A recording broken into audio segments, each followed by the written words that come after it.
కాదు మధ్యలో ఆ అమ్మాయిని ఎందుకు చంపేశావు? వీళ్ళిద్దరి మధ్యన అడ్డం వచ్చిందా? సార్ అలా ఏం లేదు సార్. మరి ఏదో ఉండాలి కదా, ఇలా తోస్తే ఎలా చచ్చిపోతారు? ఇలా తోస్తే చచ్చిపోతారా? మామూలుగా ఆమె ఎక్కువ పబ్లిక్ లో నన్ను ఒక విధవలాగా చూసేవాళ్ళు సార్. జనాలంతా నన్ను అడిగేవారు సార్, ఇది ఎందుకు, ఇది మీకేదో నేను ఒక బ్రోకర్ గా అనుకుంటారు, ఇదంతా ఎందుకు అంటే నన్ను కట్ చేస్తే ఇంకా నాకు అవసరం లేదు అనేసరికి రివర్స్ అయింది. మాట పెరిగింది సార్. ఆమె నా కాలర్ పట్టుకొని రే ఎదవా అది ఇది తిట్టేదానికి నేను ఒక తోపు తోసాను సార్. అక్కడ ఒక చెక్క మేకు దూరి తగిలి చనిపోయింది. అక్కడ ఉంటే ఇక్కడ ఉంటే మధ్యలో కాలర్ పట్టుకున్న వాళ్ళకి తోస్తాడంట, వాళ్ళంటే చెక్కమే పడి చచ్చిపోతారంట. ఏమో 12 సంవత్సరాలు అతను ఫోన్ చేయకుండా ఈవిడికి దొరకకుండా ఎలా మెయింటైన్ చేసావమ్మా? ఈవిడ ఉందని తెలుసా మీకు? తెలీదండి. తెలీదు. వారిని మీ పేరేంట? 11 ఏళ్ళు భర్త. రాదా అండి. రాధా. ఏం రాదో తెలిసినాక ఏం చేసావు చెప్పమ్మా, అసలు మీ స్టోరీ ఏంటో చెప్పండి. మీది లవ్ మ్యారేజా అరేంజ్డ్ మ్యారేజా? నాకు ముందు ఆల్రెడీ పెళ్ళి అయిందండి. అందుకే నువ్వన్నీ ప్రాపర్ గా ఎత్తుక్కోలే. ఎవరితో? వేరేనా? వేరే వేరే అండి. ఆయనకే పుట్టారు 2 పిల్లలు. అతను కూడా తోసావా? నువ్వు తోయలేగా? లేదండి. ఫస్ట్ అతనికి 2 పిల్లలు పుట్టారు. 2 ఆడపిల్లలండి. చిన్న పిల్లలతో ఉన్నానండి నేను. ఉంటుండగా ఈయన పరిచయం అయ్యారండి. ఆయన ఏమయ్యాడు ఇంతకి? చచ్చిపోయారండి ఆయన. యాక్సిడెంట్ అయ్యి చచ్చిపోయారు. అప్పుడు ఈయన పరిచయం ఉద్ధరించాడా? ఏం చెయ్యాలో తెలియకండి అలా ఒంటరిగా ఉంటేనే నన్ను చూసండి పెళ్లి చేసుకుంటానని ముందుకు వచ్చారనమాట. సరే చెప్పమ్మా. పిల్లలు చిన్నప్పుడే మ్యారేజ్ అయింది. పిల్లలు చిన్నప్పుడే కదండి, పిల్లలతో చేసుకుంటున్నాడు కదా మంచోడని చెప్పేసి. నువ్వు ఎట్లా నమ్మావు? ఒక విడోవి 2 పిల్లలు ఉన్నారు, నన్ను ఎందుకు చేసుకుంటున్నాడు అని? మీ ఇంట్లో పెద్దవాళ్ళకి ఏమన్నా తెలుసా? మా ఆవిడ చనిపోయింది. చంపేశాడా? మా ఆవిడ ఒక తిరిగిపోతూ ఆహా, మా ఆవిడ చనిపోయింది. నువ్వు నమ్మేసావా రెడీగా? నాకు తెలియదు కదండి మరి మేడం. మా ఆయన గారు చచ్చిపోయా ఉన్నారు. ఇంట్లో పెద్దవాళ్ళు ఏమైనా కలిసి? వాళ్ళ అమ్మా నాన్న రావాలి కదా. సరే మరి మీ ఆవిడ చనిపోయింది, లీగల్ గానే పెళ్లి చేసుకుందాం. నేను ఒంటరిగానే ఉంటున్నాను అన్నారండి. చచ్చిపోయింది ఆల్రెడీ. నేను జైలుకి వెళ్ళి వచ్చాను.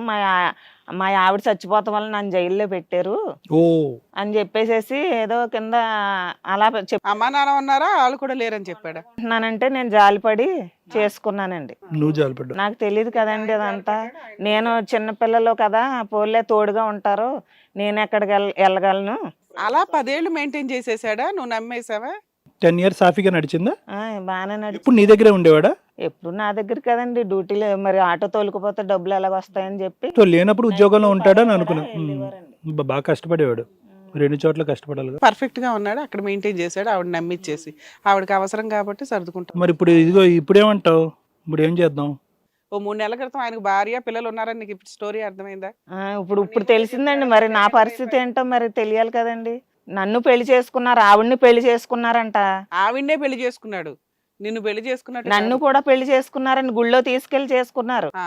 అప్పుడు నువ్వు సెకండ్ వైఫ్ అవుతావు, నీకుండే హక్కులు ఏంటని మరి ఆయన చెప్పలేదండి. చచ్చిపోయింది మా ఆవిడ, నేను ఒంటరిగా ఉంటున్నానని చెప్పి. నిజంగా అలా ఆవిడ చనిపోయి ఉంటే నీ మ్యారేజ్ లీగల్ గా వ్యాలిడే. ఇప్పుడు నీకు క్లారిటీ వచ్చిందా? భార్య పిల్లలు ఉన్నారు అక్కడ. ఫస్ట్ ఎవరి మ్యారేజ్ అయితే వాళ్ళకి లీగాలిటీ ఎక్కువ. నీ పరిస్థితి ఏంటి? ఆ పిల్లలు ఆయనకు పుట్టినోళ్ళు కాదు, నీ మ్యారేజ్ లీగల్ గా వ్యాలిడ్ కాదు. ఏం ప్రసాద్, ఆవిడని చంపేసావా ఈవిని చేసుకోవటానికి పెళ్లి? నిజమేనా అమ్మాయి చెప్పింది? ఆవిడ ఇరుగో పొరుగో అని పడి ఏడ్చింది ఇప్పటిదాకా.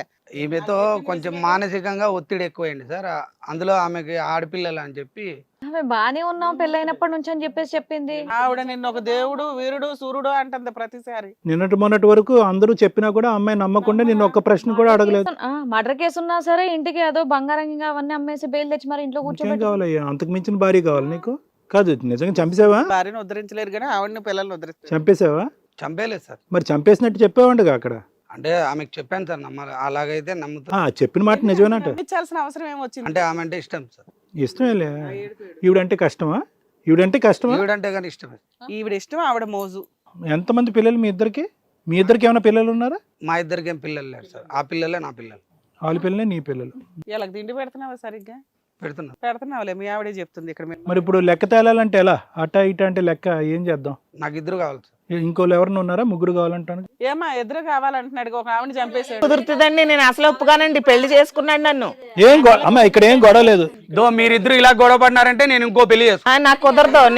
నన్ను పెళ్లి చేసుకున్నావు, పెళ్ళని చచ్చిపోయిందని నాకెలా కుదురుతుంది? వాళ్ళిద్దరు కలిపి నిన్ను తోస్తారు. కాదు సార్, ఈవిడ డైలాగ్ వినండి సార్ ఒకసారి. ఏమన్నారు? సత్య గారు ఏదో అన్నారు, మీరు ఈ గ్యాప్ లేదో అనేసారు.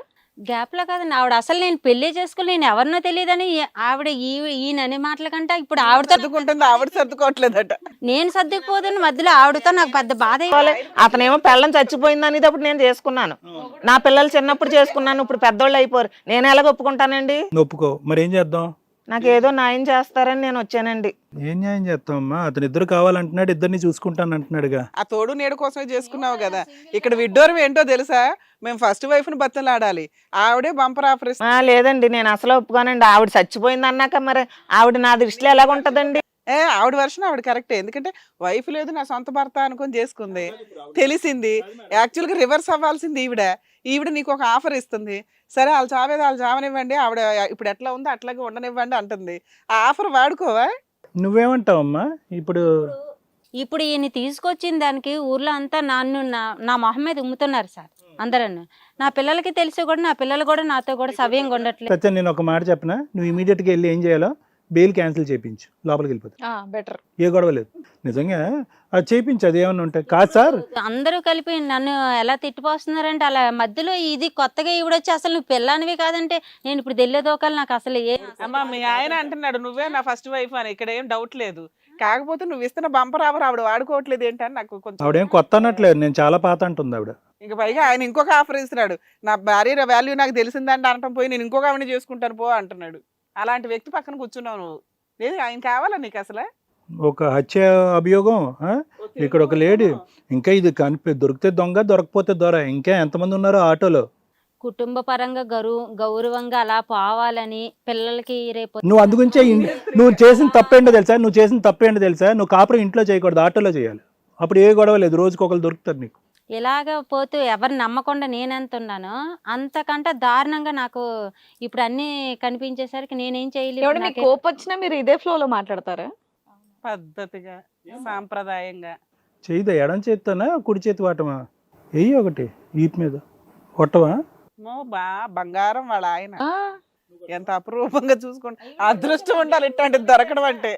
నన్ను ఏలుకోపోతే నేను ఊరుకోనండి అసలు. ఇప్పుడు అతను లేకుండా ఎవరు బతకలేరా? ఏమ్మా నువ్వు బతకలేవు అతను లేకుండా? ఇప్పుడు దాకా నన్ను చాలా బాగా చూసుకుని ఏం బాగా చూసుకున్నాడు? నా కర్మ, రేపు మాపు నువ్వు మరి అది కూడా నాకు తెలియదు కదండి. నన్ను కూడా చంపేసి ఇంకొక దాన్ని చేసుకుంటాడండి. మరి అది ఎలా ఊరుకుంటామండి? మరి ఏం చేస్తారు? ఏం చేద్దాం అనుకుంటున్నారు చెప్పండి? ఒకళ్ళు నిజంగా చంపేశాడు, ఇద్దరు ఏమో బతుకుండగానే పాతి పెట్టాడు. ఇంకెలా లైన్ లో పెట్టి అందరినీ చంపేస్తాడు అతను. వెనకాల ఎవరున్నారు, పెద్దలు ఉన్నారా లేదా ఎంక్వైరీ చేయకుండా రెండో మొగుడు ఫ్రీగా దొరికాడు, పెళ్ళైన దానికి ఇద్దరు పిల్లల్ని చూసుకోవడానికి అని చెప్పి చేసుకున్నాం. మరి లేదండి, కుదరదండి. ఆ ప్లేస్ లో నేనే ఉండాలి, నాకే సొంతం అండి. మాట్లాడాల్సింది ఆయన గురించి, ఈవిడ గురించి అసలు మాట్లాడే అర్హత లేదు. ఏమయ్యా అక్కడ కూర్చున్నావేంటి? ఇలా రా నా పక్కకే. మీ ఆవిడ చచ్చిపోయింది అన్నాక ఆవిడ ఎలా పడితే నువ్వు కూర్చుంటాక నీ పక్కనే. బతికున్న వాళ్ళని నువ్వు చంపేస్తున్నావమ్మా. నువ్వు ఎవరో నాకు తెలియదు ఇంతవరకు. నేను చచ్చిపోయానని నువ్వు మధ్యలో చచ్చిపోయావని చెప్పి కూర్చొని అది నాకు తెలీదు. అది నీ కూర్చొని అది తెలీదు.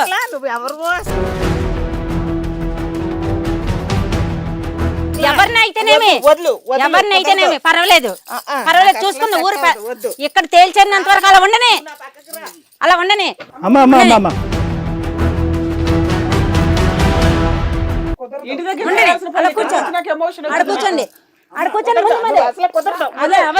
మీరిద్దరు ఇలా కొట్లాడినారంటే నేను వెళ్ళిపోతా, ఎక్కడైనా సన్యాసుల్లో కలిసిపోతా.